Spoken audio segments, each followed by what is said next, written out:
Sa likod ng isang bahay na pamana ng pamilya sa Malolos, Bulacan, tila namumuhay ng payapa si Andres, kasama ang kanyang asawang si Elena. Ngunit ang kasakiman ay nagtulak sa kanya na kitilin ang buhay ng kanyang biyenan at itago ang bangkay nito sa isang lumang balon para lamang sa mana. Naniwala siyang perpekto ang kanyang ginawa hanggang sa unti-unting mabunyag ng mga pulis ang mga nakakagulat na katotohanan. Si Andres na ba ang nag-iisang salarin o mayroong isang madilim na lihim na matagal nang nakatago sa likod ng mga luha ni Elena? Ang sikat ng papalubog na araw sa Malolos ay marahang tumatama sa hardin ng isang lumang bahay na bagamat kupas na ang pintura ay halata pa ring inaalagaan.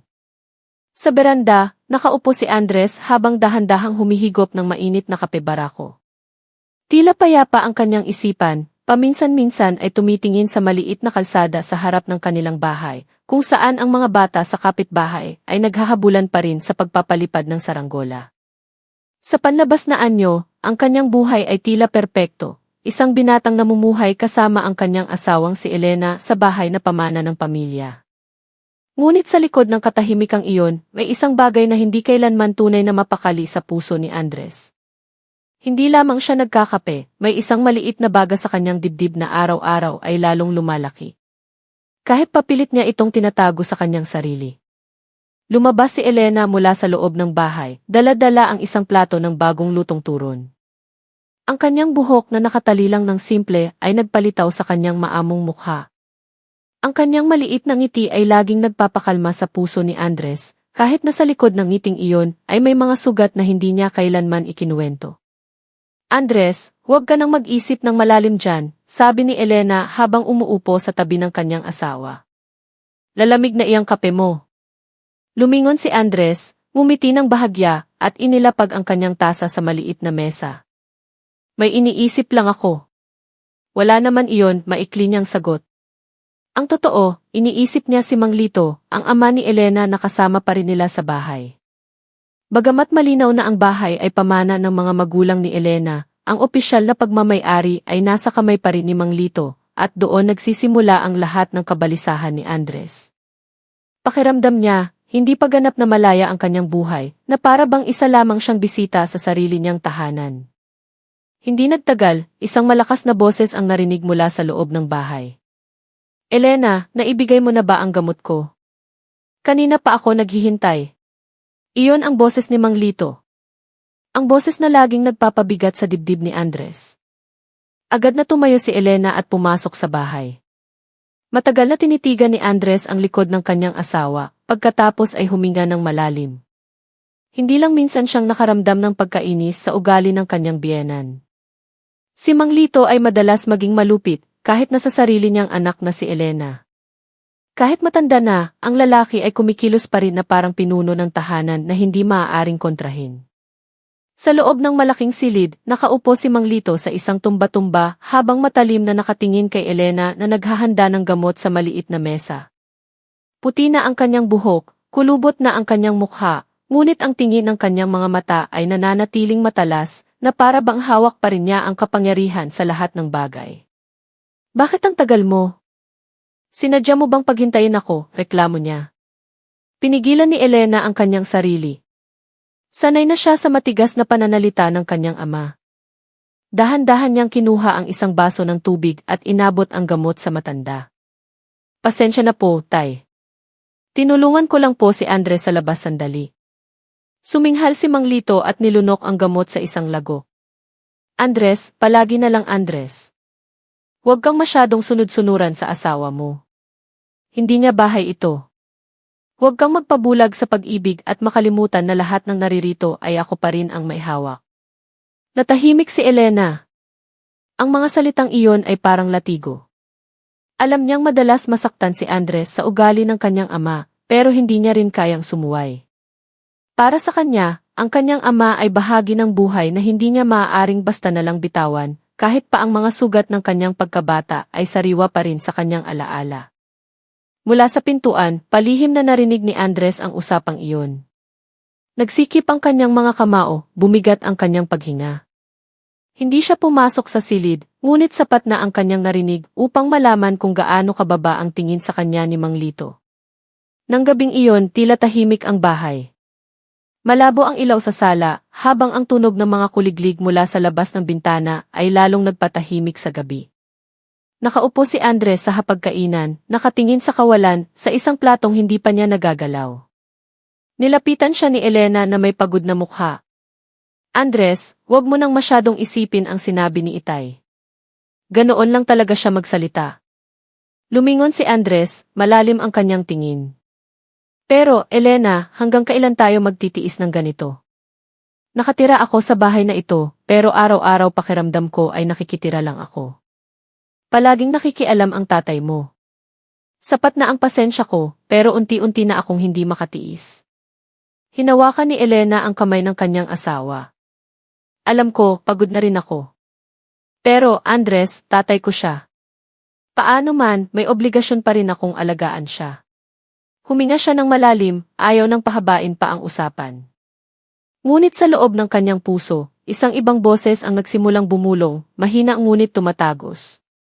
Kung wala na si Mang Lito, tapos na ang lahat ng problema. Magiging sayo na ang bahay na ito. Malaya ka na. Ipinilig niya ang kanyang ulo, sinusubukang iwaksi ang isiping iyon.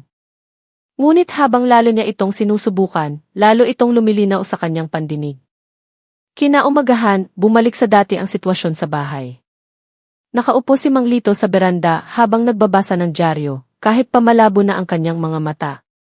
Nagkunwari namang abala si Andres sa pag-aayos ng kanyang motorsiklo sa hardin, ngunit hindi niya maiwasang pagmasdan ang kanyang biyenan. Elena, may balita dito tungkol sa lupa sa kabilang bayan. Tumaas na raw ang presyo. Subukan mong isipin, kung maibebenta ang bahay na ito, ang kikitain ay para rin sa kinabukasan mo, malakas na sabi ni Mang Lito. Naramdaman ni Andres na kumukulo ang kanyang dugo. Ibebenta ang bahay. Ang bahay na dapat ay magiging tahanan nila. Hindi na niya kayang marinig pa ang mga planong iyon. Lumabas si Elena na may dalang isang tasa ng mainit na tsaa. Tay, huwag po muna nating pag-usapan yan. Marami pong alaala ang bahay na ito. Umiling ng malakas si Mang Lito. Hindi nakakain ang alaala. Ang mahalaga ngayon ay maging pera ang ari-arian. At ayokong magkamali ng hakbang. Tumingin si Andres sa lupa, mahigpit na hinawakan ang manibela ng motorsiklo. Naggangalit ang kanyang mga ngipin. Sa kanyang isipan, biglang lumitaw ang imahe ng lumang balon sa likod ng bahay. Matagal nang hindi ginagamit ang balong iyon, tinatakpan lamang ng mga lumang tabla. Minsan nang sinilip ito ni Andres. Madilim na tubig at mabahong amoy lamang ang nandoon. Hindi niya alam kung bakit patuloy na lumilitaw ang imaheng iyon, kasabay ng walang tigil na pangmamaliit ng kanyang biyenan. Nang gabi, nang tulog na ang lahat, lumabas si Andres sa likod bahay. Tumayo siya sa harap ng madilim at tahimik na lumang balon. Ang hangin ng gabi ay nagpapakilos sa mga dahon ng saging sa paligid. Matagal siyang tumitig sa balon na para bang nakikipag-usap sa kadiliman. Kung nakapagsasalita lang ang balong ito, mahina niyang bulong, siguro siya ang magiging saksi sa lahat ng paghihirap na dinanas ko sa bahay na ito. Hinawakan niya ang mga tabla na nakatakip sa balon. Ang lamig nito ay gumapang sa kanyang balat, nagpatayo sa kanyang mga balahibo. Matagal siyang natahimik bago tuluyang bumalik sa kanyang silid. Ngunit ang binhi ay naitanim na sa kanyang isipan, naghihintay ng tamang panahon upang tumubo. Nagsimula ang umaga sa lumang bahay na iyon sa isang kapaligirang hindi kailanman naging tunay na payapa. Kasisikat pa lamang ng araw at ang mga ibon ay humuhuni sa mga puno. Ngunit ang tanging naririnig mula sa loob ng bahay ay ang sigaw ni Mang Lito. Elena, bakit masyadong malabsa ang kanin na ito? Nagluto ka ba ng walang puso? Si Elena, na naghahanda ng ulam, ay nanatiling tahimik. Nanginginig ang kanyang kamay habang isinasalin ang gulay sa mangkok. Sanay na siya sa matigas na tono ng kanyang ama, ngunit bawat salita ay nananatiling masakit. Si Andres, na nakaupo sa hapagkainan, ay agad lumingon. Ang kanyang tingin ay matalim na nakatuon sa kanyang biyenan. Tay, ayos lang naman po ang kanin. Huwag niyo nang palakihin. Mas maaga pa sa akin gumising si Elena para lang ihanda ang almusal. Tinitigan ni Mang Lito ang kanyang manugang na may mga matang puno ng hamon. Huwag kang makialam, Andres. Usapan namin ito ng anak ko. Manugang ka lang. Huwag kang magmatapang. Ang mga salitang iyon ay direktang tumusok sa dibdib ni Andres. Agad na namula ang kanyang mukha. Ang dapat sana'y masayang almusal ay naging isang larangan ng apoy. Ilang sandali pa, sinubukan ni Elena na pagaanin ang sitwasyon sa pamamagitan ng pag-upo sa tabi ng kanyang asawa. Hinawakan niya ang kamay ni Andres sa ilalim ng mesa upang hindi na ito lalong magalit. Ngunit ang hawak na iyon ay hindi sapat upang pawiin ang nag-aalab na galit sa puso ni Andres. Pagkatapos ng almusal, lumabas si Andres sa beranda upang manigarilyo. Nakatingin siya ng diretsyo sa bakanting hardin, ngunit ang kanyang isipan ay naglalakbay. Ang mga salita ni Mang Lito ay patuloy na umuulit sa kanyang isipan, nagpapasakit sa kanyang ulo. Manugang ka lang, mahina niyang bulong, na parabang inuulit ang mga salitang tumusok sa kanya.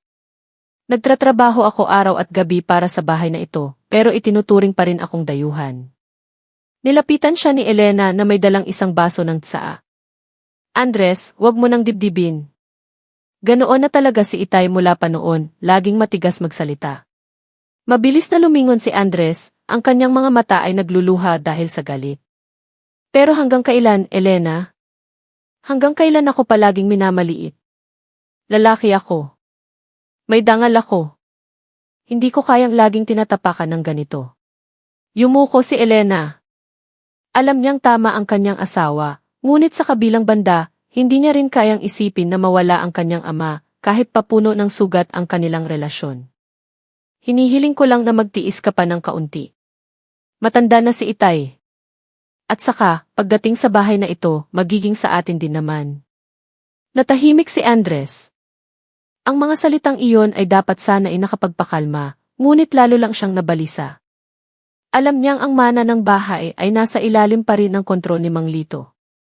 Hanggat nabubuhay ang matandang iyon, pakiramdam niya ay nakakulong ang kanyang kalayaan. Tanghali, umuwi si Andres ng mas maaga mula sa talyer kung saan siya nagtatrabaho. Nadatnan niyang nakaupo si Elena sa sala na may malungkot na mukha. Sa mesa, may isang folder na naglalaman ng mga dokumento. Ano yan? Tanong ni Andres habang inilalapag ang kanyang bag.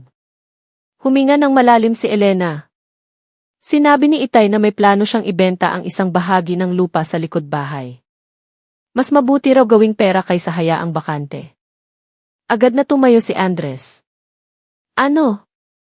Ibenta ang lupa? Ang lupang dapat sana ibahagi ng magiging bahay natin? Hindi pwede, Elena. Ayoko. Tiningnan siya ni Elena na may mukhang puno ng pag-aalala. Sinabi ko ring huwag. Pero ayaw makinig ni Itay. Bumukas ang pinto ng silid. Lumabas si Mang Lito na may mabigat na hakbang ngunit puno ng otoridad. Bakit kayo nag-iingay? Pagdating sa lupa, karapatan ko iyon. Huwag kayong makialam. Humarang si Andres. Tay, ang bahay at lupa na ito ay pamana ni Inay. Hindi ba't dapat ay pag-aari rin ito ni Elena? Bakit lahat ng desisyon ay nasa kamay niyo lang? Tiningnan siya ni Mang Lito ng malamig. Huwag mo akong turuan tungkol sa mana.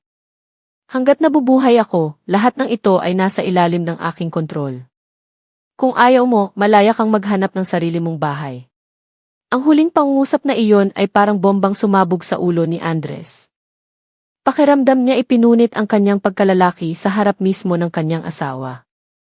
Nang gabing iyon sa silid, hindi makatulog si Andres.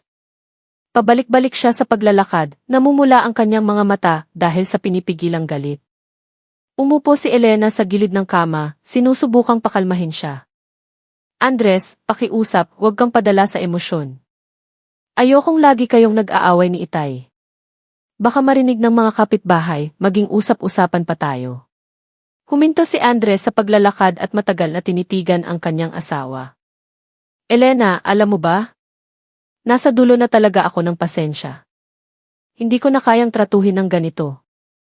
Araw-araw para akong anino sa sarili kong bahay. Hindi kinikilala, hindi pinapahalagahan. Tumulo ang luha ni Elena. Mahigpit niyang niyakap ang kanyang asawa. Hinihiling ko sa'yo, huwag kang gagawa ng anumang kalokohan. Alam kong nasasaktan ka, pero ayokong pagsisihan natin ito habang buhay. Natahimik si Andres sa yakap na iyon. Ngunit sa loob ng kanyang puso, pakiramdam niya ay nakatayo siya sa gilid ng isang bangin. Isang maliit na hakbang lamang ay maaaring maghulog sa kanya sa kadiliman. Kinaumagahan, lalong uminit ang sitwasyon. Tinawag ni Mang Lito si Elena sa sala habang maihawak na isang piraso ng papel. Narinig ito ni Andres na kalalabas lang mula sa silid. Elena, pirmahan mo ito. Ito ang sulat para sa planong pagbebenta ng lupa. Nakausap ko na ang bibili, sabi ni Mang Lito na may matigas na tono. Nagulat si Elena. Tay, huwag po muna ngayon. Hindi pa po ako handa. Agad na sumingit si Andres. Tay, tama na. Bakit kailangang magmadali? Ang bahay na ito ay hindi lang sa inyo. May karapatan din si Elena. Tiningnan siya ni Mang Lito na may tinging mapanghamak. Sino ka ba sa tingin mo, Andres? Nakikitira ka lang dito. Huwag kang maraming sinasabi. Kung tunay kang lalaki, patunayan mo sa pamamagitan ng pagbili ng sarili mong bahay, hindi sa pag-asa sa bahay na pamana. Ang mga salitang iyon ay parang kutsilyong humiwa sa danga ni Andres. Kinuyom niya ang kanyang mga kamao. Nanginginig ang kanyang katawan sa pagpigil sa galit. Naging tensyonado ang buong bahay. Ang hangin ay tila nagyelo. Mabilis na tumayo si Elena sa pagitan nilang dalawa. Tama na, huwag na kayong mag-away. Hindi ko na kaya kung palagi kayong ganito. Pumasok si Mang Lito sa kanyang silid na may mabigat na hakbang, nag-iwan ng nakabibinging katahimikan. Tinitigan ni Andres ang likod ng kanyang biyenan na may mga matang puno ng galit. Sa kanyang isipan, ang boses ay muling narinig, mas malinaw pa. Hanggat nabubuhay si Mang Lito, hindi ka kailanman magiging malaya. Kailangan siyang alisin. Nang gabing iyon, malakas ang buhos ng ulan sa Malolos. Paminsan-minsan ay kumikidlat, nagbibigay liwanag sa langit sa isang iglap. Sa loob ng lumang bahay, ang tensyon ay hindi mas mababa kaysa sa bagyo sa labas. Malabo lamang ang ilaw sa sala, at ang tunog ng ulan na tumatama sa yero ay nagsilbing musika sa tensyong ilang araw nang namumuo. Nakaupo mag-isa si Andres sa hapagkainan. Sa harap niya, isang baso ng kape na kanina pa malamig. Blanko ang kanyang mga mata, ngunit sa kanyang isipan, may isang bagyong hindi niya mapigilan. Ang mga salita ni Mang Lito kaninang umaga ay patuloy na umuulit, nakitira ka lang.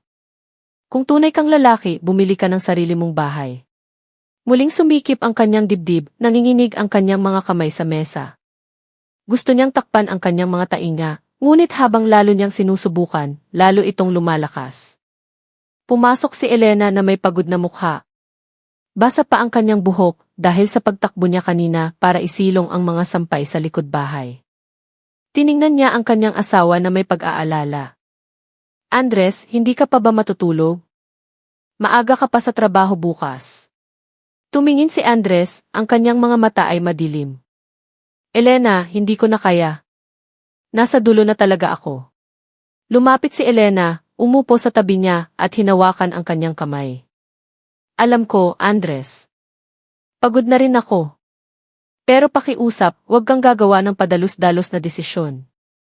Nagmamakaawa ako, ayokong pagsisihan natin ito habang buhay.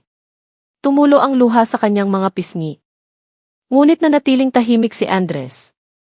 Ang kanyang tingin ay bumalik sa kawalan. Pakiramdam niya, ang mga salita ng kanyang asawa ay hindi na sapat upang pigilan ang bagyong nagwawala sa kanyang kalooban. Hating gabi na, ngunit malakas pa rin ang ulan. Lumabas si Mang Lito mula sa kanyang silid, mabigat ang hakbang patungo sa kusina, hawak ang kanyang tungkod. Si Andres, na hindi pa natutulog, ay nakita ang kanyang paggalaw mula sa sala. Walang pag-aalinlangan, sinundan niya ang kanyang biyena ng dahan-dahan. Kumakabog ng malakas ang kanyang puso. Malamig na pawis ang tumutulo mula sa kanyang sentido kahit malamig ang gabi. Sa kusina, kumukuha ng tubig si Mang Lito mula sa isang lumang banga. Hindi niya namalayan ang presensya ni Andres sa kanyang likuran. Sa sandaling iyon, ang lahat ng bulong sa isipan ni Andres ay naging sigaw. Ngayon o hindi na kailanman. Kung mananatili siya, masisira ang buhay mo. Hindi kailanman magiging sayo ang lahat ng ito. Dinampot ni Andres ang isang piraso ng kabilya na nakasandal sa sulok ng kusina, marahil ay tira sa pagkukumpuni ng bubong. Nanginginig ang kanyang kamay, ngunit lalo niyang hinigpitan ang hawak. Tay! Mahina ang boses ni Andres, halos hindi marinig. Lumingon si Mang Lito. Ang kanyang matalas na mga mata ay agad na tumitig sa kanyang manugang. Gising ka pa? Anong ginagawa mo rito ng ganitong oras? Natahimik si Andres.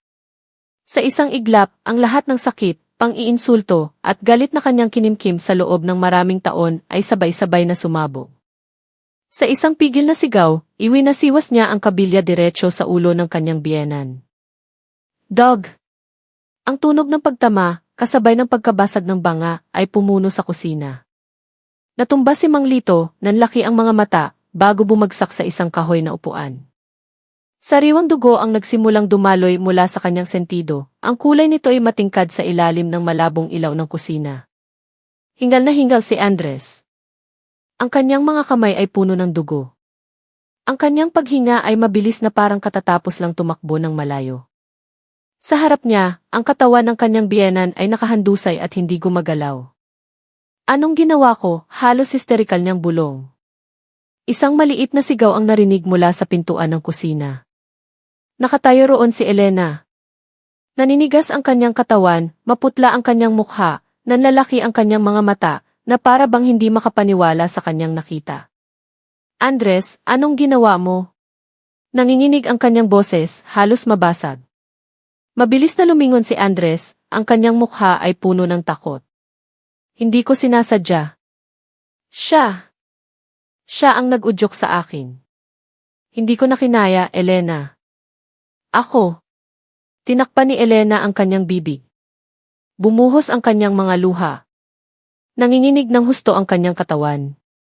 Tumakbo siya palapit, nanlambot ang kanyang mga tuhod nang makita ang dugo na nagsisimulang kumalat sa sahig. Kailangan nating tumawag ng tulong.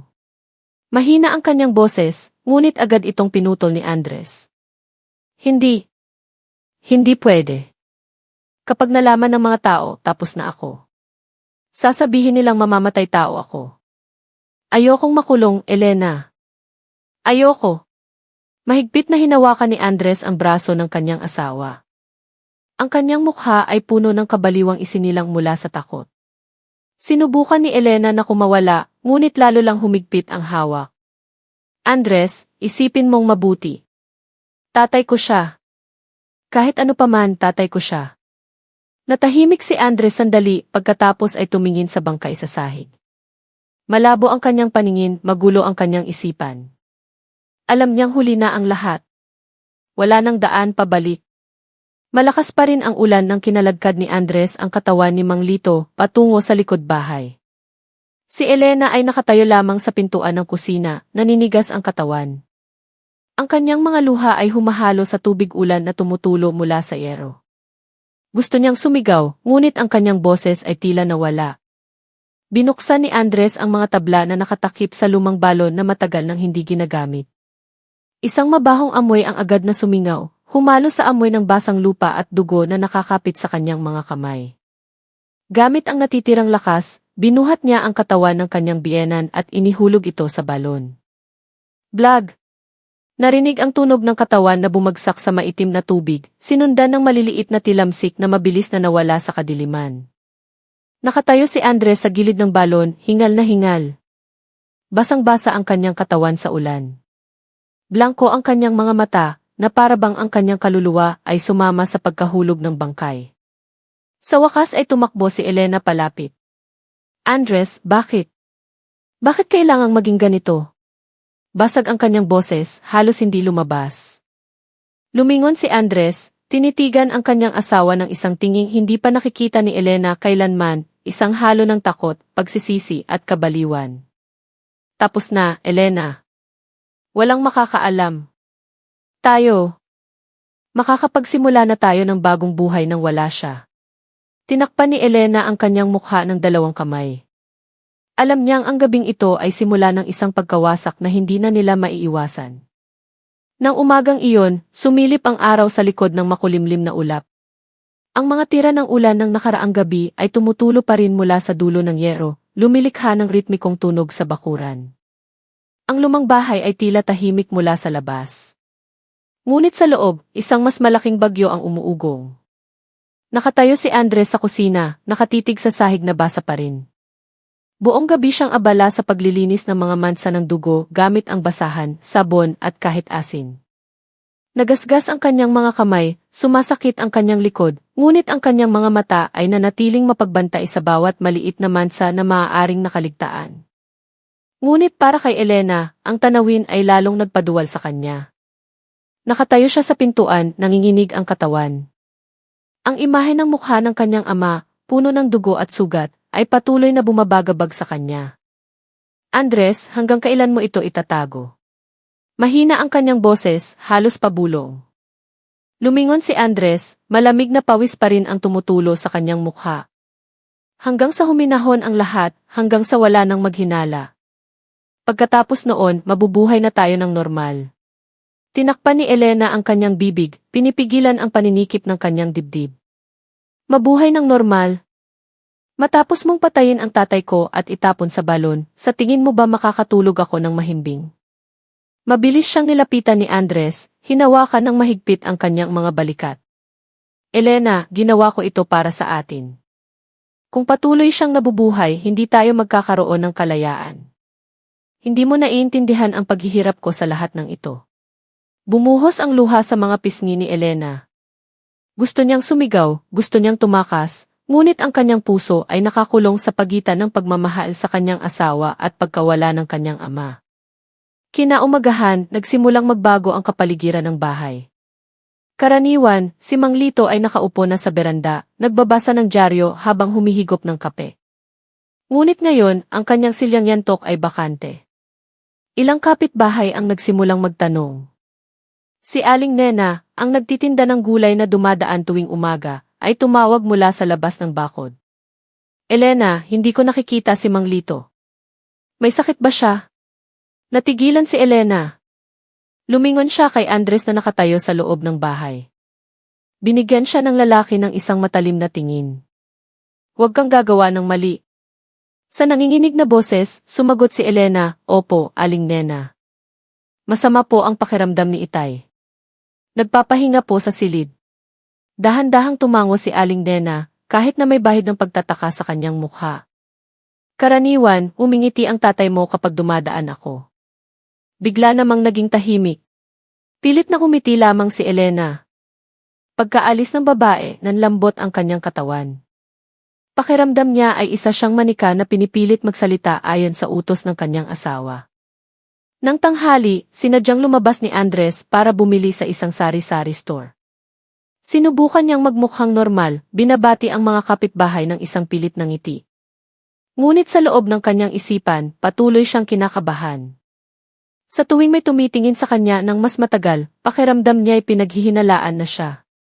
Bawat bulungan ay nagpapatibay sa kanyang paniniwala na nagsisimula ng malaman ng mga tao. Pagbalik niya, nakita niyang nakaupo si Elena sa beranda, maputla ang mukha.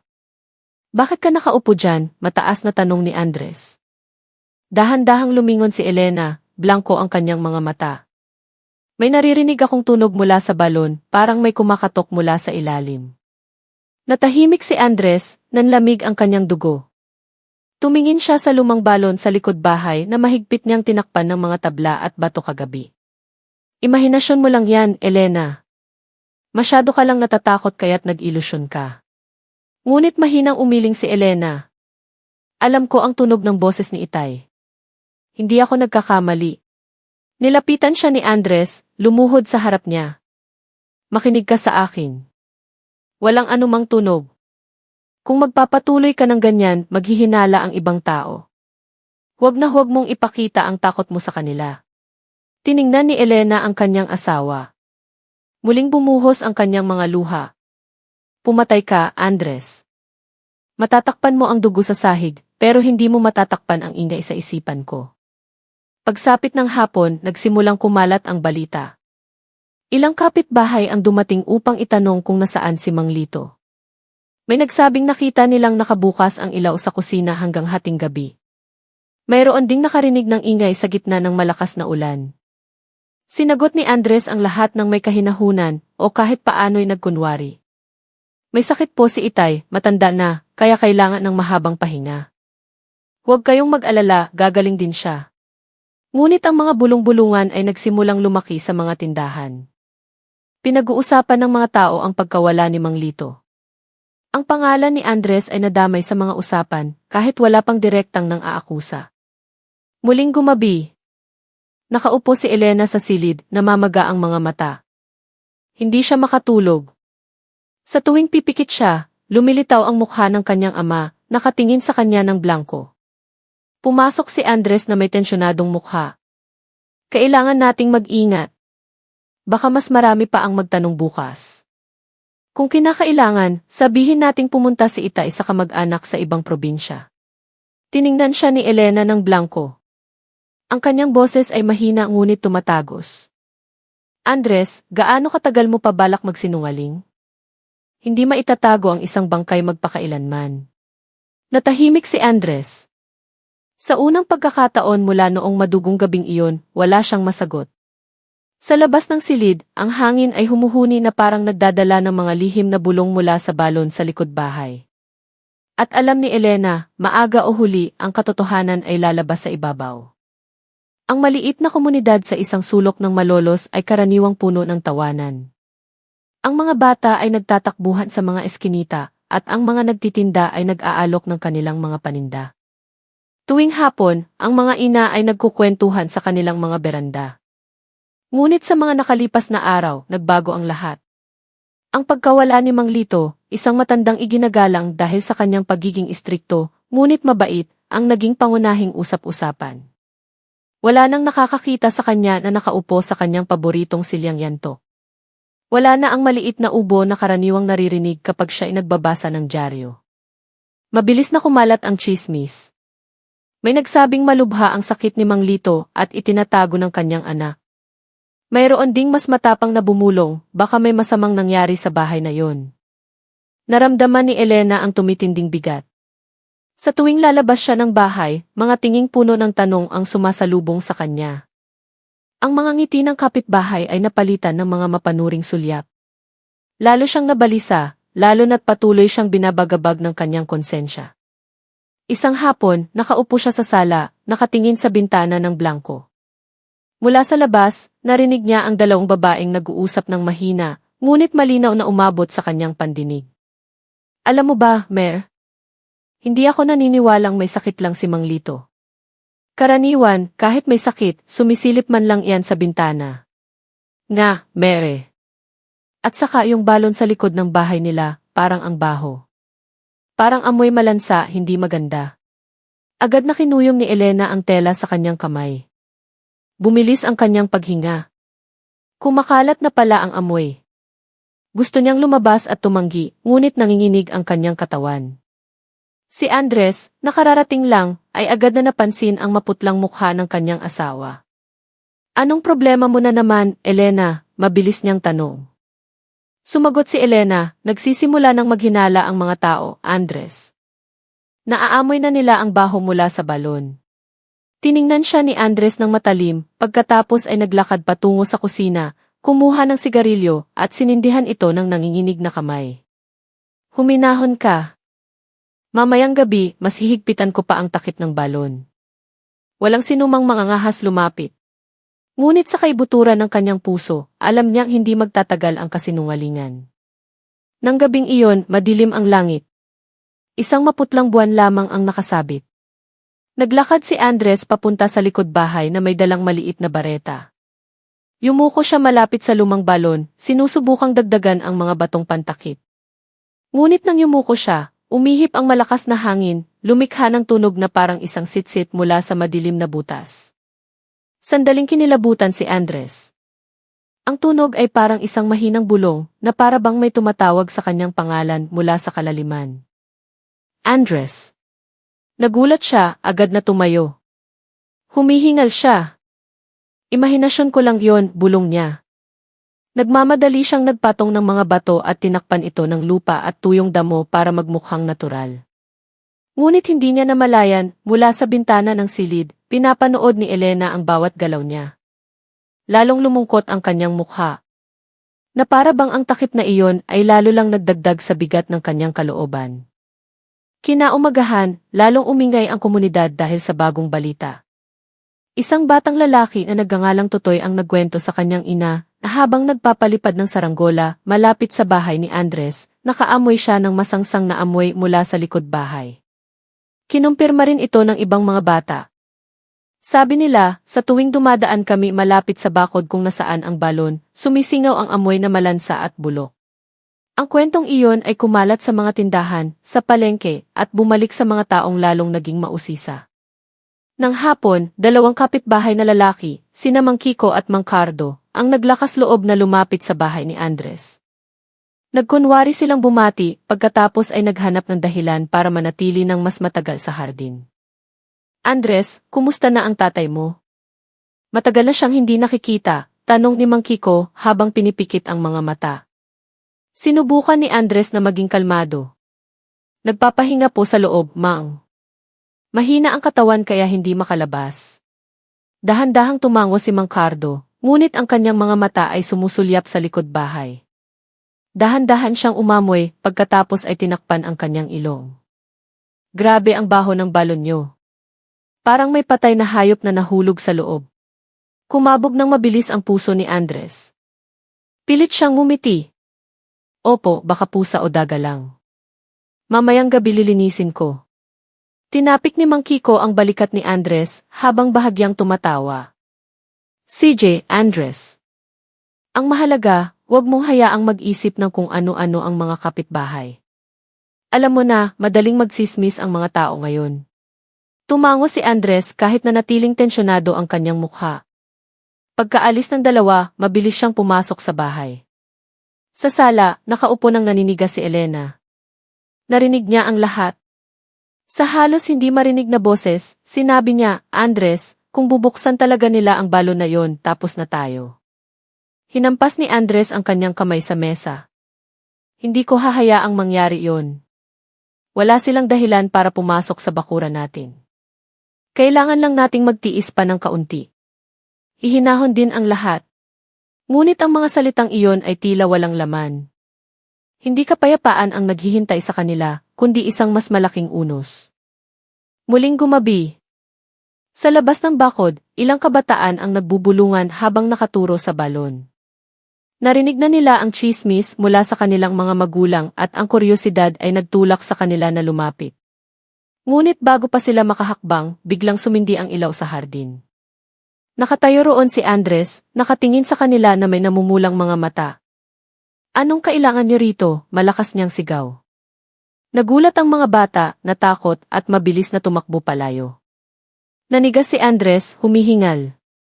Sa likod ng bintana, nakita ni Elena ang lahat na mailalong nawawasak na puso. Alam niyang habang lalo pang tinatakpan ni Andres ang lahat, lalo lang napupunta sa kanila ang atensyon ng mga tao. At sa huli, ang lihim ng lumang balon ay lalabas, gaano man ito kahigpit na isara. Nang umagang iyon, ang hangin ay mas mabigat kaysa karaniwan. Hindi pa gaanong mataas ang araw, ngunit ang init ay tumatagos na sa balat. Sa isang maliit na tindahan malapit sa eskinita, ilang kapitbahay ang nagkumpol-kumpol habang humihigop ng kape. Ang paksa ng usapan ay pareho pa rin, ang biglaang pagkawala ni Mang Lito. Si Mang Kiko, na kilalang tsismoso, ngunit may malaking kuryosidad, ay nagsalita ng maiseryosong tono, hindi na ako pwedeng manahimik na lang. Kung totoong may sakit lang si Mang Lito, dapat man lang ay may nakakita sa kanya na lumabas kahit sandali. Isang linggo na itong walang balita. Sumagot si Aling Nena. Nga. At saka yung balon sa likod ng bahay ni Andres, lalong bumabaho. Sigurado akong hindi lang iyan patay na daga. Dapat tingnan. Ang mga bulungan ay naging isang plano. Nagkasundo sila na kung sa loob ng 2 araw ay hindi pa rin maipakita ni Andres si Mang Lito, sabay-sabay silang pupunta upang tingnan ang lumang balon. Sa bahay, narinig na ni Elena ang balitang iyon mula kay Aling Nena na bumili ng gulay. Pagkaalis ng kapitbahay, agad siyang pumasok sa silid na may maputlang mukha. Si Andres, nakatatapos lang maghugas ng kamay matapos maglinis ng hardin, ay tiningnan siya ng maihinala. Anong problema mo, Elena? Tanong niya. Lumunok si Elena. Nagpaplano na ang mga tao na buksan ang balon. Sabi nila, sobrang baho na raw. Natahimik si Andres sandali pagkatapos ay naglakad-lakad. Malamig na pawis ang tumutulo sa kanyang sentido. Impossible. Mahigpit ko na yung isinara. Walang sinuman ang makakaalam. Tiningnan siya ni Elena na may mga matang puno ng pag-aalala. Pero totoo ang amoy. Naaamoy ko rin tuwing gabi, Andres. Hanggang kailan natin sila mapipigilan? Kung magpupumilit sila, mabubunyag ang lahat. Tiningnan ni Andres ang kanyang asawa ng matalim na para bang gusto niyang patahimikin ang mga salitang iyon. Kailangan nating maging mas matalino. Kung gusto nilang buksan ang balon, kailangan nating magkaroon ng dahilan para pagbawalan sila. Pero ano ang dahilan? Pilit ni Elena na may nanginginig na boses. Natahimik si Andres. Alam niyang ang pagbabawal ay lalo lang magpapalaki ng hinala. Ngunit hindi niya rin maaaring hayaan ang sinuman na galawin ang balong iyon. Nang tanghali, habang inaayos ni Andres ang pinto ng bakod, dumating si Mang Cardo na may palakaibigang mukha, ngunit mapanuring tingin. Andres, sabi niya. Plano namin ni Kiko na tulungan kang tingnan ang balon mo bukas ng umaga. Baka totoo ngang may malaking hayop na patay. Ang baho kasi umaabot na sa kalsada. Huminto si Andres sa pagpukpok ng pako. Nanigas ang kanyang katawan. Wag na po kayong mag-abala, Mang. Mamayang gabi, ako na lang po ang maglilinis. Para hindi na po kayo maabala. Ngumiti ng bahagya si Mang Cardo, ngunit ang kanyang mga mata ay nagsisiyasa. Ayos lang, Andres. Bayanihan naman ito. Mas mahirap kung mag-isa ka lang. At saka, nasa gitna ng komunidad ang balon na iyan. Karapatan ng lahat na maging ligtas. Pilit na ngumiti si Andres. Sige po, pag-iisipan ko po. Pagkaalis ni Mang Cardo, agad siyang pumasok sa loob. Namumula ang kanyang mukha. Elena, lalo silang nagpupumilit. Kung bukas ay bubuksan talaga nila ang balon tapos na tayo. Yumuko lang si Elena. Ang kanyang boses ay mahina, puno ng kawalan ng pag-asa. Andres, baka ito na talaga ang panahon para mabuksan ang lahat. Hindi ko na kayang mabuhay sa lihim na ito. Gabi-gabi, binabangungot ako. Palaging lumilitaw ang mukha ni Itay. Tumahimik ka, malakas na sigaw ni Andres na nagpagulat sa babae. Kapag nagsalita ka, ako ang mapapahamak. Tandaan mo iyan. Bumuhos ang luha ni Elena na hindi na napigilan. Pakiramdam niya ay lalo siyang nakukulong, parang isang ibon sa hawla na mahigpit na nakasara. Nang gabing iyon, muling lumapit si Andres sa balon na may dalang galon ng likido, apog at pabango. Balak niyang alisin ang amoy. Ngunit nang simulan niyang ibuhos ang likido sa balon, may narinig siyang mahinang tunog, mga yapak. Mabilis siyang lumingon. Sa dulo ng bakod, may dalawang aninong mabilis na gumalaw at nawala sa likod ng eskinita.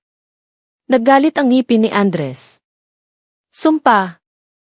May nagmamanman. Mabilis niyang isinara ang galon at bumalik sa bahay.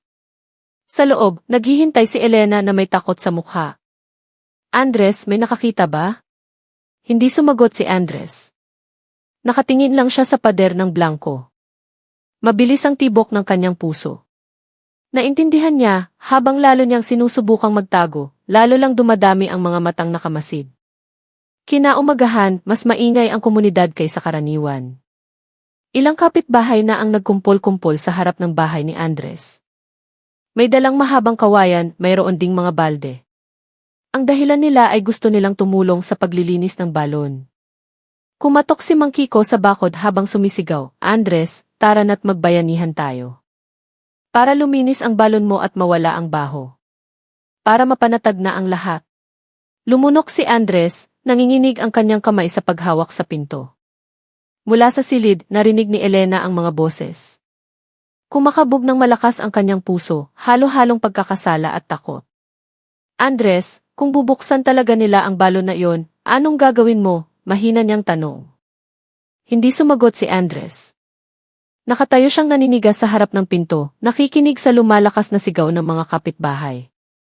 Sa kanyang puso, alam niya ang isang bagay, maaaring ito na ang huling araw na nakalibing ang kanyang lihim sa loob ng balon. Nang umagang iyon, ang malolos ay napuno ng ingay.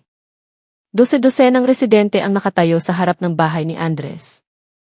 Ang ilan ay may dalang balde, mahahabang kawayan, at mayroon pang may dalang flashlight. Ang dahilan nila ay bayanihan. Ngunit ang totoo, kuryosidad ang nagtulak sa kanila. Si Mang Kiko, na siyang pinakamaingay mula pa sa simula, ay sumigaw ng malakas, "Andres! Buksan mo na ang bakod. Sama-sama nating linisin ang balon na iyan."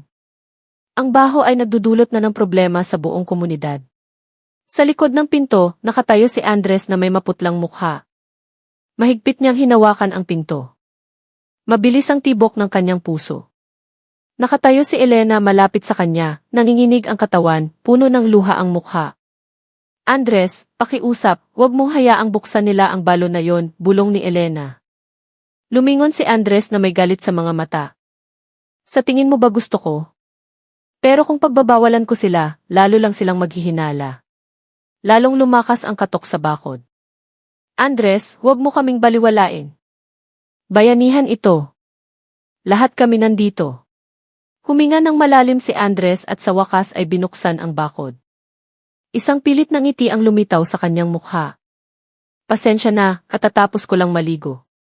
"Sige, kung gusto niyong tumulong, tuloy kayo." Sabay-sabay na pumasok ang mga residente. Ang ilan ay dumiretso sa likod bahay, patungo sa lumang balon. Nakakatakot tingnan ang balon. Maayos na isinalansa ni Andres ang mga batong pantakip, ngunit ang mabahong amoy ay tumatagos pa rin, tumutusok sa ilong ng sinumang lumapit. Tinakpan ni Mang Cardo ang kanyang ilong. "Diyos ko! Ang tindi ng amoy. Siguradong may malaking bangkay dito." Tumango si Mang Kiko at kasama ang dalawa pang lalaki, sinimulan nilang alisin ang mga batong pantakip. Ang tunog ng mga bato ay lalong nagpabilis sa tibok ng puso ni Andres. Nakatayo siya sa likuran, tensyonado ang mukha, balisa ang mga mata. Mas malayo namang nakatayo si Elena, yakap ang sarili na para bang gusto nang maglaho. Nang maalis ang huling takip, isang masangsang na amoy ang sumabog. Lahat ay umurong, tinatakpan ang kanilang mga ilong. Ang ilan ay halos masuka. "Diyos ko, hindi ito amoy ng patay na daga. Iba ito," sabi ng isang binata na may maputlang mukha. Kinuha ni Mang Cardo ang flashlight at itinutok sa loob ng balon. Ang maitim na tubig ay may kung anong lumulutang sa ibabaw.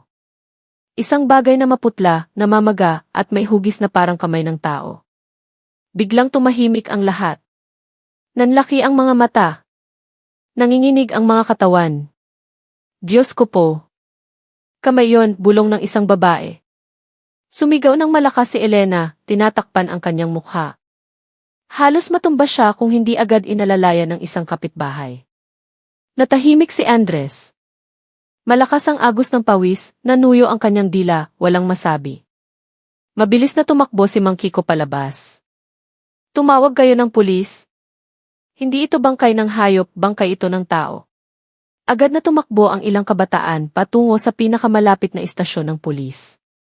Ang iba ay nanatiling nakapalibot sa balon, nagbubulungan, nakatingin kay Andres ng may hinala. Lumapit si Mang Cardo kay Andres.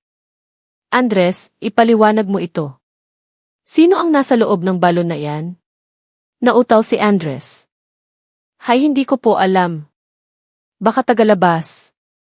Baka may nahulog na hindi namin alam." Ngunit ang kanyang mga salita ay tila walang bigat. Walang naniwala. Samantala, patuloy na umiiyak si Elena. Basag ang kanyang boses. "Diyos ko, si Itay. Si Itay."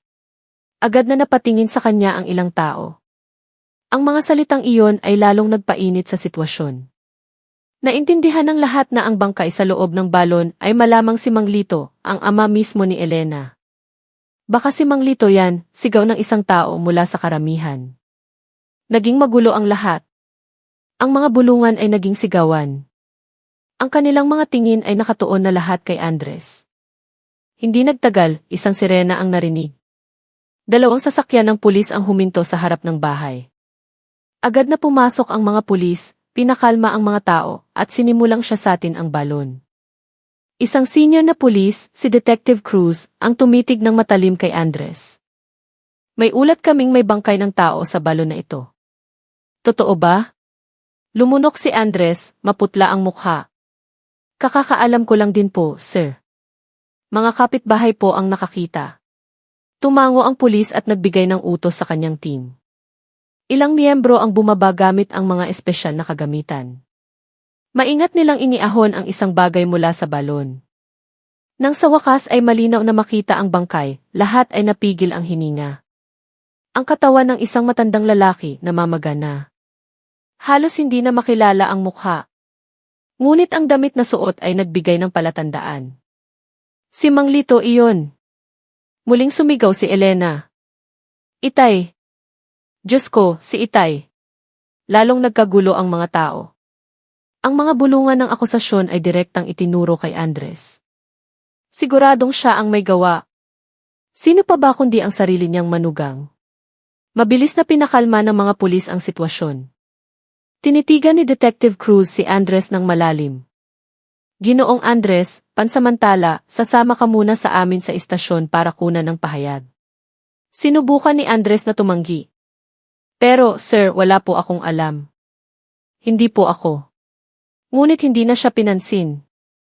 2 pulis ang humawak sa kanyang mga braso at dinala siya sa sasakyan.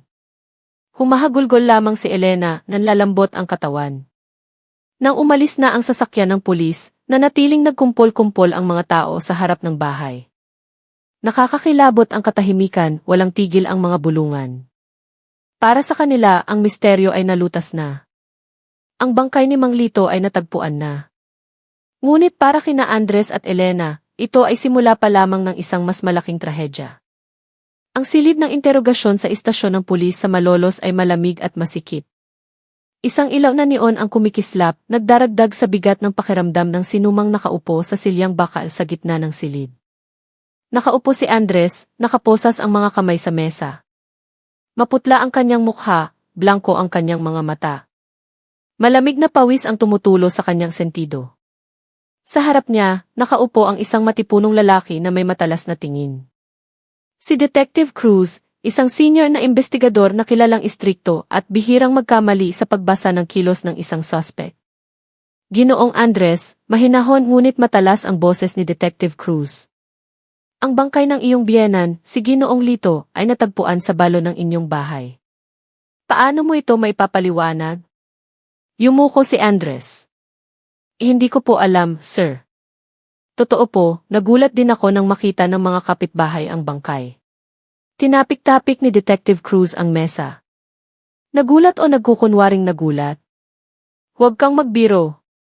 Nakita naming maayos na isinalansan ang mga batong pantakip ng balon. Imposibleng tagalabas ang gumawa niyan. Malinaw na gawa iyan ng isang tao sa loob ng bahay. Natigilan si Andres. Sinubukan niyang pigilan ang takot. Tinakpan ko lang po ang balon, sir, dahil matagal nang hindi ginagamit. Hindi ko po alam na nandoon si Itay. Tumayo si Detective Cruz, umikot sa mesa. Mag-usap tayo ng tapat. Nakatira ka sa bahay na pamana ng iyong biyenan, tama? Dahan-dahang tumango si Andres. Ang bahay na iyon, base sa mga papeles, ay nakapangalan pa rin kay Ginoong Lito. Alam mo siguro ang tungkol sa mana. Maraming kaso ng manugang na nagdilim ang paningin dahil sa yaman. Iyon ba ang motibo mo? Hindi po, sir. Sumpaman, hindi ko kailanman binalak na patayin si Itay.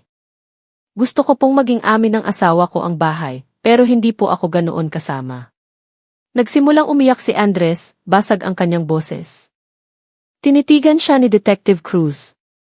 Ang iyak na iyon ay maaaring katapatan o maaaring isang palabas. Lumipas ang ilang minuto sa katahimikan. Pagkatapos ay binuksan ni Detective Cruz ang isang folder na naglalaman ng mga paunang resulta ng investigasyon. Inilapag niya ang mga larawan ng bangkay ni Mang Lito. Tingnan mo ito. May mga pasa sa ulo na para bang pinalo ng isang matigas na bagay. Pero may isa pang palatandaan. Lason. May nakita kaming kakaibang kemikal sa tiyan ng biktima. Tinitigan ni Andres ang larawan ng nanlalaki ang mga mata. Lason. Kaya posibleng nilason muna ang biktima bago paluin sa ulo. Ang tanong, sino ang may access para magbigay ng lason? Sino ang pinakamalapit sa kanya bago siya nawala? Natahimik si Andres. Ang kanyang alaala ay bumalik sa huling gabing nakita niya si Mang Lito. Nang gabing iyon, kumain si Mang Lito kasama nila. Ang pagkain ay inihanda ni Elena. Kinilabutan siya. Napansin ni Detective Cruz ang pagbabago sa mukha ni Andres. May naalala ka ba? Lumunok si Andres. Nag-aagawan sa kanyang isipan kung pagtatakpan niya ang kanyang asawa o hahayaang mapunta ang hinala kay Elena. Naaalala ko lang po na naghapunan kaming tatlo ng gabing iyon, sa wakas ay sabi ni Andres. Pagkatapos noon, hindi ko na po alam. Sino ang naghanda ng hapunan? Matalas na tanong ni Detective Cruz. Matagal na natahimik si Andres. Ang asawa ko po. Si Elena. Mabilis na isinulat iyon ng isang pulis na kasama. Lumapit si Detective Cruz, mahina ngunit matalas ang boses. Ginoong Andres, huwag kang magpakatanga. Kung hindi mo talaga ito ginawa, huwag mong akuin ang kasalanan ng iba. Sabihin mo ang lahat. Yumuko si Andres, tumulo ang kanyang luha. Sa kanyang puso, alam niyang kung mananahimik siya, lahat ng sisi ay mapupunta sa kanya. Ngunit kung magsasalita siya, kailangan niyang isama ang pangalan ng kanyang asawa. Sa labas ng silid ng interogasyon, nakaupo si Elena sa isang mahabang upuan. Magulo ang kanyang itsura. Pinaliligiran siya ng ilang babaeng pulis.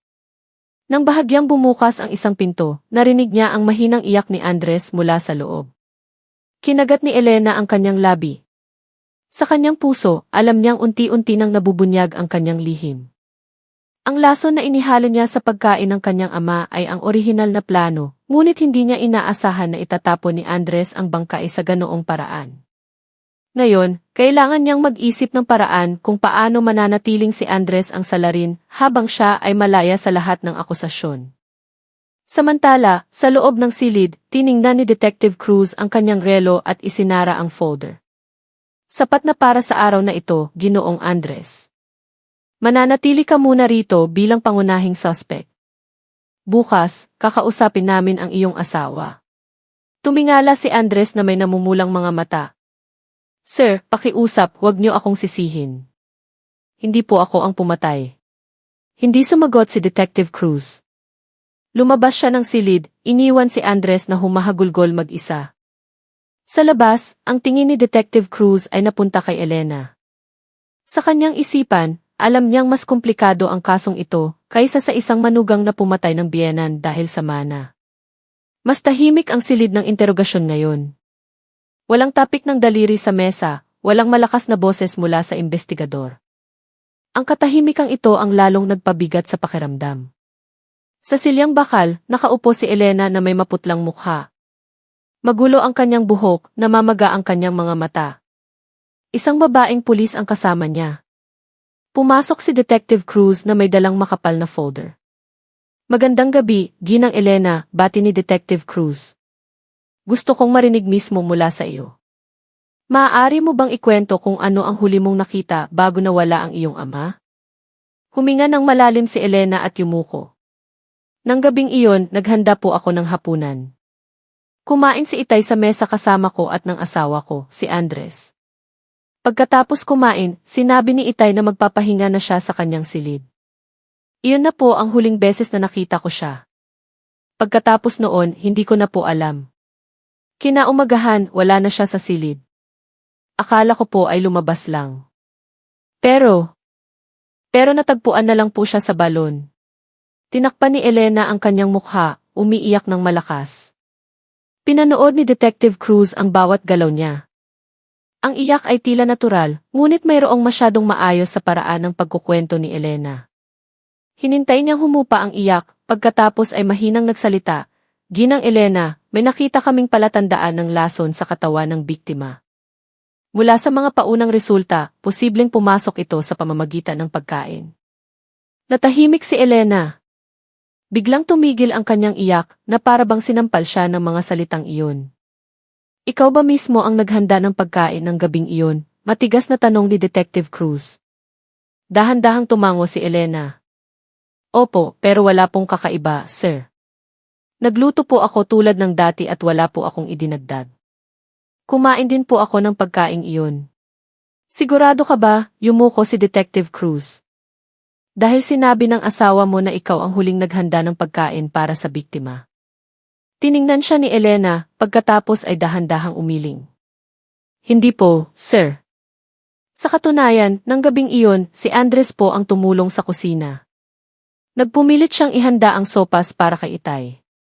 Sabi niya, para raw mas maging malapit sila. Ako po ang nagluto ng ibang ulam. Mabilis na gumalaw ang panulat ng investigador. Tinaas ni Detective Cruz ang kanyang kilay. So sa tingin mo, si Andres ang naglagay ng lason? Hindi ko po alam, sir, bulong ni Elena. Ang kanyang boses ay puno ng pag-aalinlangang pilit. Pero pagkatapos ng gabing iyon, naging kakaiba ang kilos ni Andres. Balisa siya, madalas ay lock ang pinto ng aming silid, at minsan ko pa pong nakitang may dugo ang kanyang kamay. Nang tanungin ko, sabi niya ay nadulas lang siya. Natatakot po ako, sir. Muling bumuhos ang luha mula sa kanyang mga mata.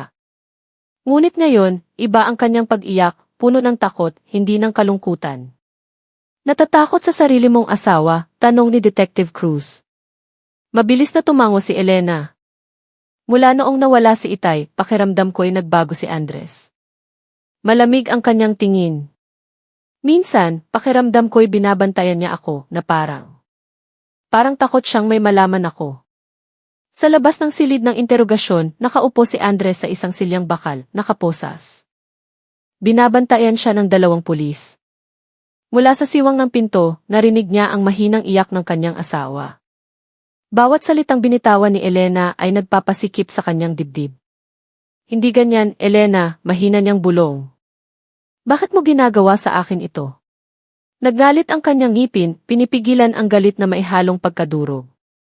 Ngayon lang niya naintindihan na ang kanyang asawa ay hindi lang sinusubukang iligtas ang sarili, kundi dahan-dahan siyang inilulubog. Sa loob ng silid, inilapag ni Detective Cruz ang kanyang panulat. Sige, Ginang Elena, salamat sa iyong testimonya. Itatala namin ang lahat ng ito. Pansamantala, ang iyong asawa pa rin ang pangunahing suspect, ngunit hindi namin isinasara ang posibilidad na may iba pang sangkot. Mabilis na yumuko si Elena, tinatakpan ang isang maliit na ngiting halos lumabas sa kanyang mga labi. Alam niyang nagtagumpay ang kanyang mga salita. Ngunit sa kanyang puso, alam din niyang mapanganib ang larong ito. Isang maling hakbang at lahat ay maaaring gumuho. Kailangan niyang manatiling mukhang isang inosenteng asawang walang alam. Nang gabing iyon, pagkatapos ng interogasyon, pinauwi si Elena na may kasamang bantay. Si Andres naman ay nanatili sa selda. Sa loob ng masikip na selda, nakaupo si Andres na tulala. Ang imahe ni Elena na may luha at mahinang boses ay patuloy na umuulit sa kanyang isipan. Ngayon, naintindihan niyang hindi lang batas ang kanyang kaharap, kundi pati na rin ang pagtataksil ng taong pinakamamahal niya. Samantala, sa loob ng sasakyan ng pulis na naghahatid kay Elena, tinitigan niya ang mga kumikinang na ilaw ng malolos. Sa kanyang mukha, wala nang bakas ng kalungkutan, kundi isang malamig na kahinahunan. Magiging maayos ang lahat, bulong niya sa sarili. Hanggat si Andres ang mananatiling salarin. Malamig ang gabi sa Malolos. Ang ambon ay bumabasa sa mga kalsada. Sa isang itim na sasakyan na dahan-dahang tumatakbo, patungo sa bahay na pamana ng kanyang mga magulang, tahimik na nakaupo si Elena, nakatingin sa labas. Wala na sa kanyang mukha ang mga luha mula sa interogasyon. Ang naroon ay isang blankong tingin, malamig, ngunit puno ng kalkulasyon. Alam niyang ang susunod na hakbang ay kailangan ng maging mas maingat. Nagsimula ng maghinala ang mga pulis tungkol sa lason, at kung hindi siya mag-iingat, maaaring may maliit na bakas na magtuturo sa kanya. Ngunit alam din ni Elena ang isang bagay, masyado nang malalim ang pagkakabaon ni Andres para makaligtas pa. Sa selda ng istasyon ng pulis, nakasandal si Andres sa sulok, nakatitig sa mamasa-masang pader na puno ng mga sulat ng mga dating bilanggo. Mabigat ang kanyang ulo, puno ang kanyang isipan. Bawat segundo, ang mga salita ni Elena sa interogasyon ay bumabalik. Si Andres ang naghanda ng pagkain. Mukha siyang balisa. Natatakot ako sa asawa ko. Naggalit ang ngipin ni Andres. Napakatuso mo, Elena. Gusto mo akong gawing tupa. Sinuntok niya ang pader, dumugo ang kanyang kamay. Ngunit wala siyang pakialam.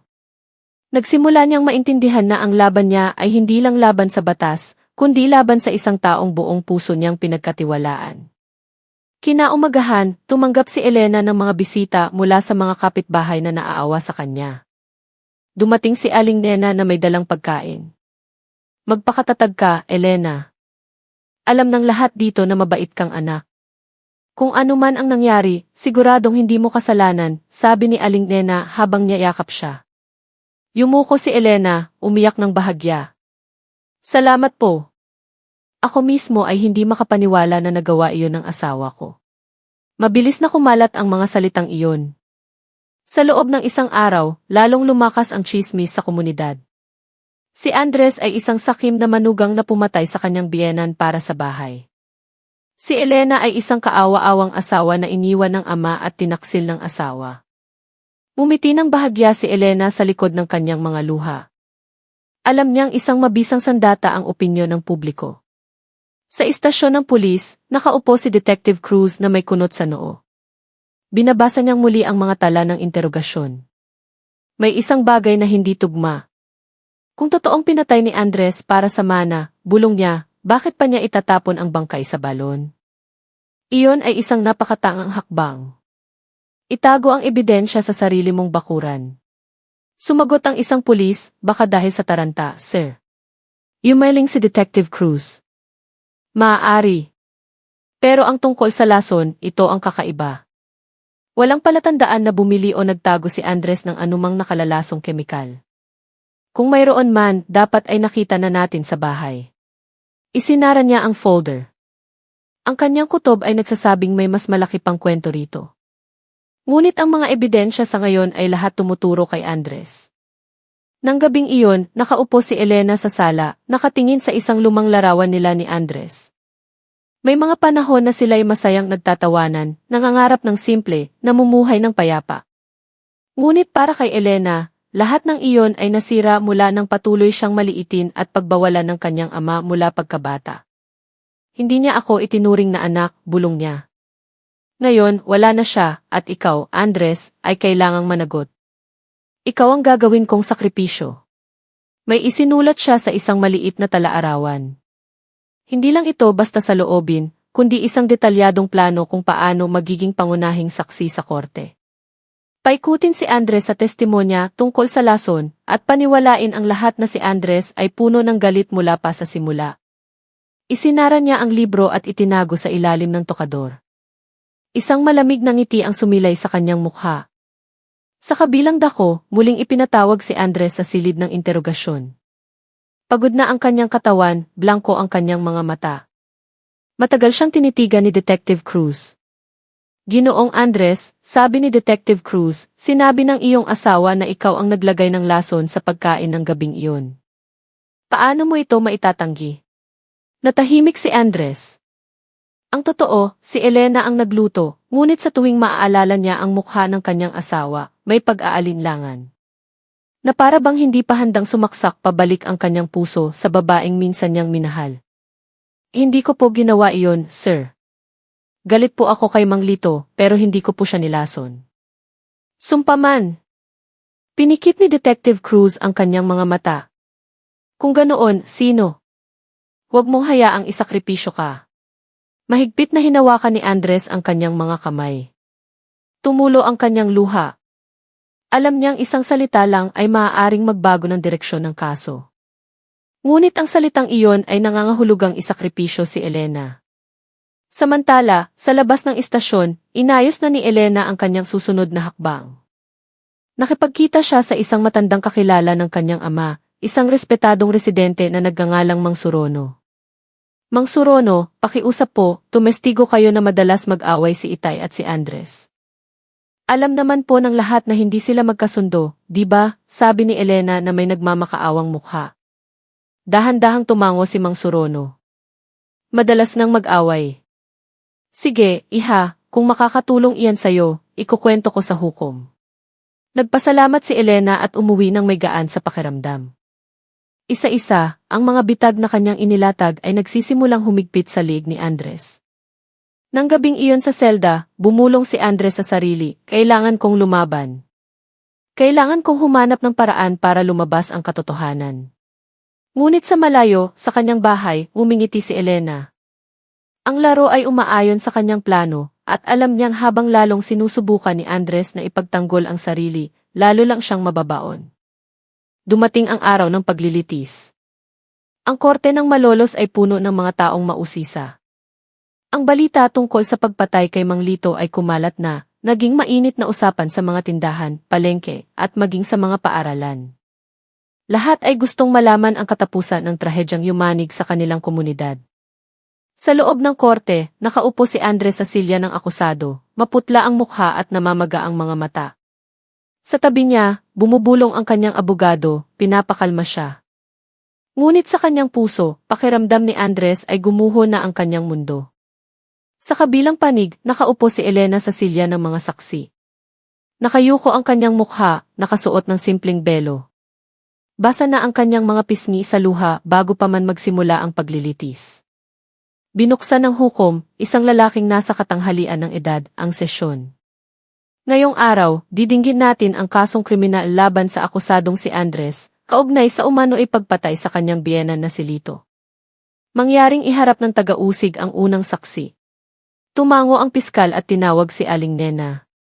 Ginang Nena, alam niyo ba ang relasyon ng akusado sa biktima noong nabubuhay pa ito? Tanong ng piskal. Kinakabahan si Aling Nena ngunit malinaw ang kanyang boses. Madalas ko pong nakikitang nag-aaway sina Andres at Mang Lito. Nagagalit po si Andres kapag nakikialam si Mang Lito sa kanilang bahay. Alam po iyan ng lahat sa amin. Narinig ang mga bulungan mula sa mga manonood.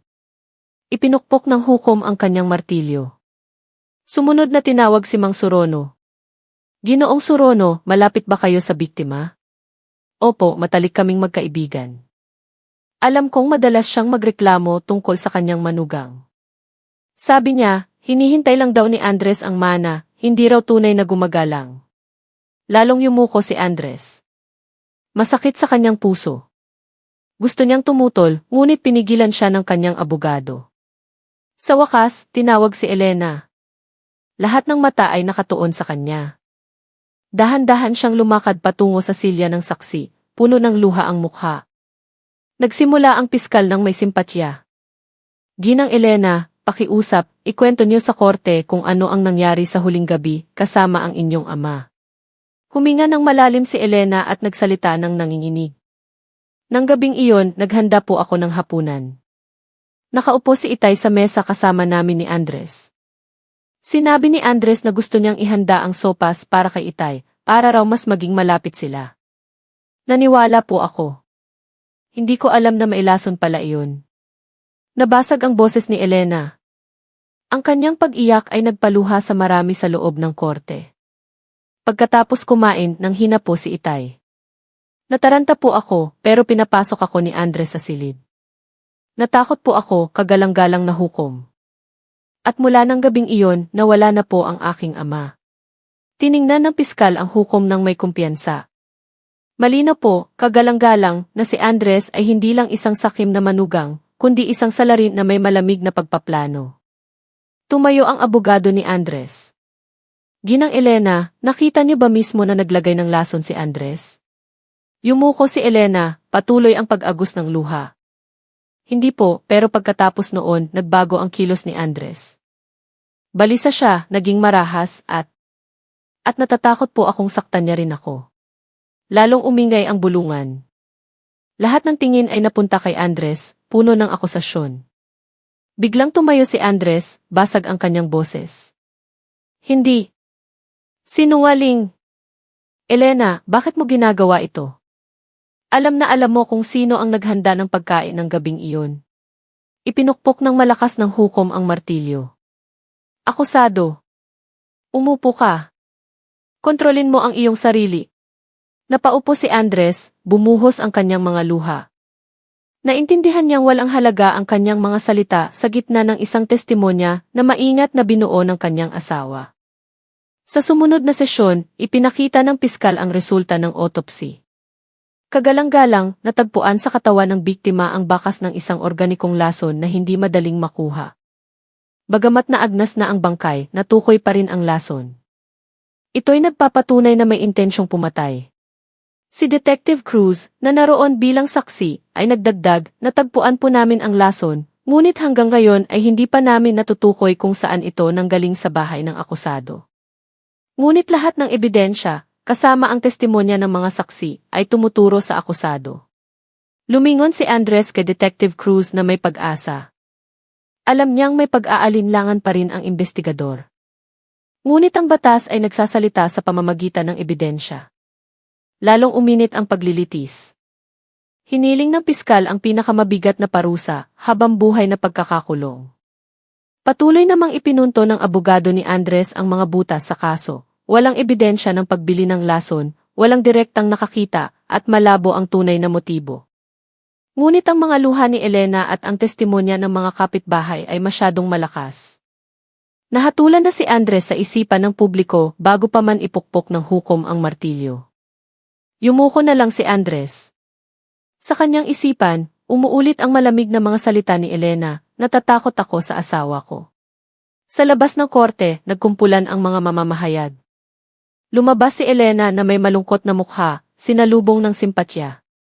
Kawawa naman si Ginang Elena. Napakawalang hiya ng asawa niya, bulong ng mga tao. Samantala, dinala si Andres pabalik sa sasakyan ng mga bilanggo, nakaposas. Blanko ang kanyang tingin, nanginginig ang katawan. Alam niyang sarado na ang lahat ng daan. Ngunit sa kaibuturan ng kanyang puso, may isang determinasyon, kung bibigyan ng pagkakataon, patutunayan niya ang katotohanan kahit pa ang buong mundo ay laban sa kanya.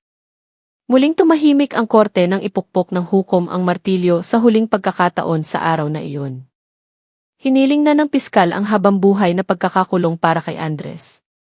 Sinusubukan pa rin ng kanyang abogado na magpresenta ng karagdagang ebidensya. Ngunit ang anino ng hatol ay malinaw na. Nakaupo si Andres, nang hihina ang katawan. Blanko ang kanyang tingin.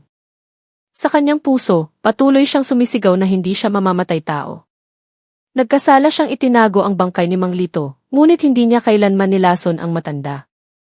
Ngunit ang kanyang mga salita ay tila nilamon ng simpatya ng publiko para kay Elena. Sa labas ng korte, hindi mapakali si Detective Cruz. Nakaupo siya sa isang bench, nagsindi ng sigarilyo. May bumabagabag sa kanyang isipan. May ebidensya ng lason, pero hindi malinaw kung paano ito napunta sa katawan ng biktima. Muli niyang binuksan ang makapal na folder ng kaso. May isang ulat ng transaksyon sa bangko na kanyang itinago, nakuha sa bahay ng biktima. Nang buksan niya ang huling pahina, nanlaki ang kanyang mga mata. May isang dokumento ng titulo ng lupa na pirmado ni Mang Lito ilang linggo bago siya namatay. Ang pangalan ng may-ari ng bahay ay opisyal nang nailipat kay Elena, hindi na sa kanyang ama. Bakit hindi ito lumabas sa paglilitis, bulong ni Detective Cruz. Nanginginig ang kanyang kamay. Kung totoo ito, ibig sabihin ay nakuha na ni Elena ang bahay bago pa mamatay si Mang Lito. Kung gayon, para saan papatayin siya ni Andres? Nang gabing iyon sa selda, nakayuko si Andres. Narinig niya ang mga yapak ng gwardiya. Isang abogado ang pumasok. May bagong balita, Andres. Natagpuan ng investigador ang titulo ng lupa na matagal nang nailipat sa pangalan ni Elena. Tumingala si Andres, namumula ang mga mata. Anong ibig mong sabihin? Hindi na pala pag-aari ni Mang Lito ang bahay? Tumango ang abogado. Tama. Kung gayon, ang motibong ibinibintang sayo ay nagsisimulang gumuho. Dahil imposible kang pumatay para sa isang manang hindi na pag-aari ng biyenan mo. Natahimik si Andres. Isang halo ng galit at sakit ang sumabog sa kanyang dibdib. Bumalik ang kanyang alaala sa gabing bumagsak si Mang Lito. Ang mainit na sopas ay inihain hindi niya, kundi ni Elena. Siya ay nanood lamang, at sa kanyang pagkasindak, itinago ang bangkay para hindi mabunyag ang madilim na lihim. Ngayon, malinaw na ang lahat. Hindi biktima si Elena. Siya ang utak. Kinaumagahan, bago ang paghatol, naglakas loob si Detective Cruz na humarap sa hukom dala ang bagong ebidensya. Kagalang-galang, humihingi po ako ng pahintulot na ipresenta ang isang mahalagang dokumento na nakaligtaan. Ang titulo ng lupa ng yumaong si Lito ay nailipat na pala sa pangalan ni Elena bago pa siya namatay. Agad na nagkagulo ang korte. Humingi ng katahimikan ang hukom at binasa ang dokumento. Balisa ang piskal. Hindi nito binabago ang katotohanan, kagalang-galang. Ang motibo ng akusado ay nananatiling malakas. Ngunit sumagot ang abogado ni Andres, kabaligtaran po. Naging malabo ang motibo. Bakit papatayin ng kliyente ko ang isang tao para sa mana, kung ang mana ay hindi na pag-aari ng biktima? Namutla si Elena. Ang kanyang mukha na dating puno ng kumpiyansa ay nawala ng kulay. Yumuko siya at dahan-dahang umiyak. Ngunit ngayon, ang kanyang pag-iyak ay hindi nakapanipaniwala. Tumayo si Andres, basag ang boses. Kagalang-galang, naging tanga po ako. Ako po ang nagtago sa bangkay ng aking biyenan. Pero isinusumpa ko po, hindi ko siya nilason.